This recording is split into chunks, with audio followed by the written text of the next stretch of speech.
उसके पुष्पों में भगवान शंकर, चतुरानंद ब्रह्मा जी इसके फल हैं और विष्णु जी इन सब का आधार है।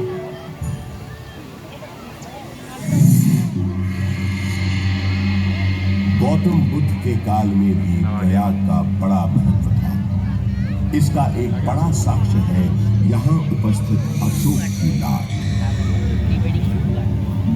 सम्राट अशोक का संदेश तो इस स्तंभ पर अंकित है ही।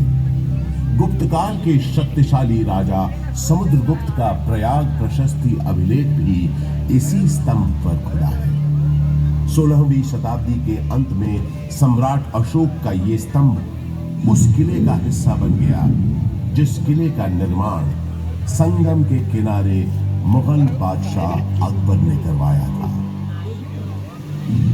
बुद्धं शरणं गच्छामि, धम्मं शरणं गच्छामि, संघं शरणं गच्छामि।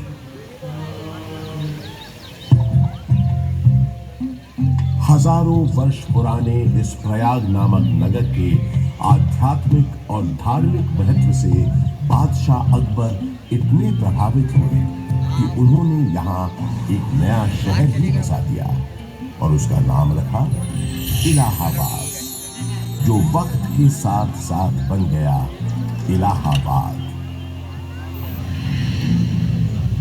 अपनी भौगोलिक स्थिति, सुंदर आबोहवा और राजनीतिक महत्व की वजह से इलाहाबाद ब्रिटिश हुक्मरानों को भी बेहद पसंद आया और कुछ ही समय में ये शहर ब्रितानी हुकूमत का एक महत्वपूर्ण केंद्र बन गया।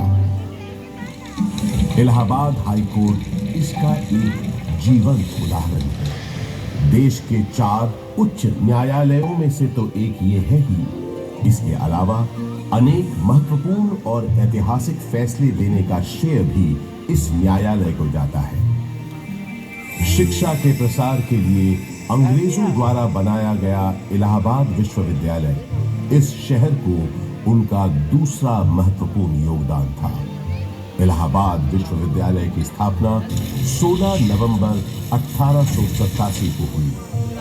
पूर्व का ऑक्सफोर्ड कहे जाने वाले इस विश्वविद्यालय का शुरुआती नाम न्यू सेंट्रल कॉलेज था। यहाँ का विजयनगरम हॉल और 7 खंडी मीनारें इतनी सुंदर और आकर्षक है कि आते जाते लोगों की निगाहें बरबस अपनी ओर खींच लेती हैं।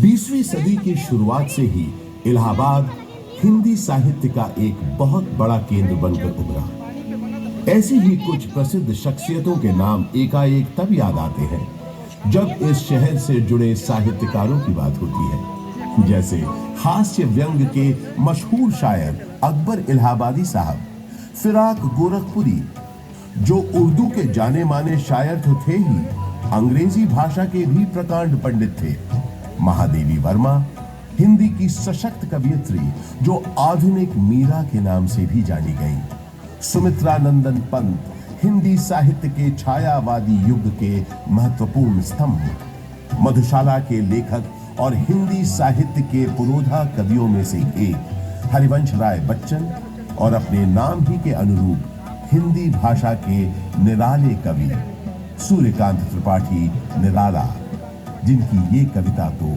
अद्भुत है। देखा मैंने उसे इलाहाबाद के पथ पर, वो तोड़ती पत्थर, चढ़ रही थी धूप गर्मियों के दिन, दिवा का तमतमाता रूप, उठी झुलसाती हुई लू, रुई ज्यों जलती हुई भू, गर्द चिंगी छा गई, प्राय हुई दोपहर, वो तोड़ती पत्थर देखा मैंने उसे इलाहाबाद के पथ पर, देखा मैंने उसे इलाहाबाद के पथ पर।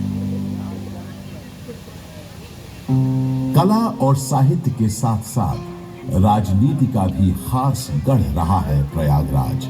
स्वतंत्रता संग्राम के अनेक शूरवीरों और गणमान्य व्यक्तियों का नाता इस शहर से रहा है। जैसे पंडित मोतीलाल नेहरू, राजश्री पुरुषोत्तम दास टंडन, महामना मदन मोहन मालवीय आदि। स्वतंत्र भारत के पहले प्रधानमंत्री पंडित जवाहरलाल नेहरू का जन्म इसी शहर में हुआ था। उनका घर आनंद भवन स्वाधीनता संग्राम की गतिविधियों का एक बड़ा केंद्र था, जिसकी वजह से प्रयागराज भी आजादी की लड़ाई का एक महत्वपूर्ण हिस्सा बन गया। आजादी की बातें करें तो मुझे याद आता है सन 1857 का स्वाधीनता संग्राम, जिसका गवाह मैं खुद रहा हूं। अनेकों भीषण लड़ाइयां मैंने देखी। एक बार तो मुझे लगा था कि बस हमें विदेशी हुकूमत से छुटकारा मिल ही गया, लेकिन इसे बदकिस्मती कहें कि अंत में बाजी पलट गई। परंतु इन युद्ध की वजह से इलाहाबाद एक दिन के लिए ही सही भारत की राजधानी बना। वो दिन था 1 नवंबर 1858। उस दिन प्रयागराज के मिंटो पार्क में एक शाही दरबार लगा था, जिसमें लॉर्ड कैनिंग ने महारानी विक्टोरिया का महत्वपूर्ण घोषणा पत्र पढ़ा। आज 1 नवंबर 1858 के दिन से हिंदुस्तान में ईस्ट इंडिया कंपनी का राज खत्म होता है। अब से इंडिया में मलिका विक्टोरिया का राज होगा। ब्रिटिश ताज की हुकूमत होगी यहाँ।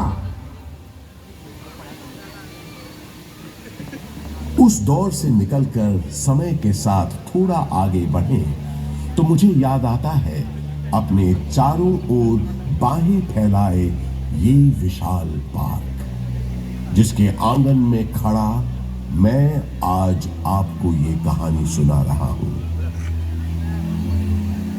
बात सन 1870 की है, जब एडिनबर्ग के ड्यूक एल्फ्रेड साहब इलाहाबाद आए थे। उन्होंने यहां आकर 133 एकड़ के इस बड़े से भूखंड पर एक विशाल पार्क का शिलान्यास किया था। उन्हीं के नाम पर तो इस पार्क का नाम पड़ा है एल्फ्रेड पार्क। ब्रितानवी हुक्मरानों ने इस पार्क के भीतर कई एक महत्वपूर्ण इमारतों का भी निर्माण करवाया। अब जैसे कि ये मशहूर गवर्नमेंट पब्लिक लाइब्रेरी। इलाहाबाद के उस जमाने के कमिश्नर फ्रांसिस ऑटवे मेन एक लाइब्रेरी बनवाना चाहते थे, जिसके लिए उन्होंने मशहूर आर्किटेक्ट रिचर्ड रॉस्किल बेन को बुलवाया और कहा,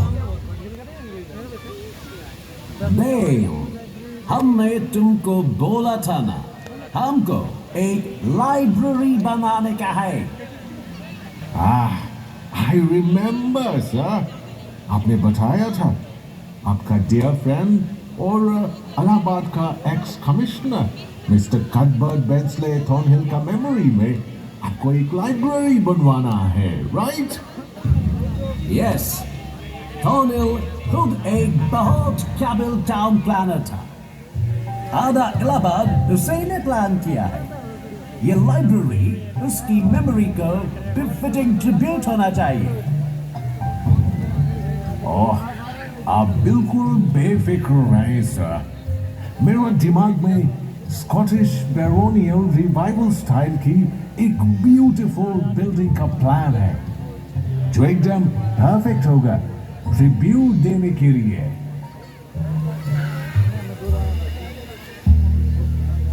वादे के मुताबिक श्रीमान बेन ने एक बहुत ही खूबसूरत इमारत बनाई, जिसे उस जमाने में थॉर्नहिल मेन मेमोरियल के नाम से जाना जाता था। और आज हम इस शानदार इमारत को गवर्नमेंट पब्लिक लाइब्रेरी के नाम से जानते हैं। यहाँ इस लाइब्रेरी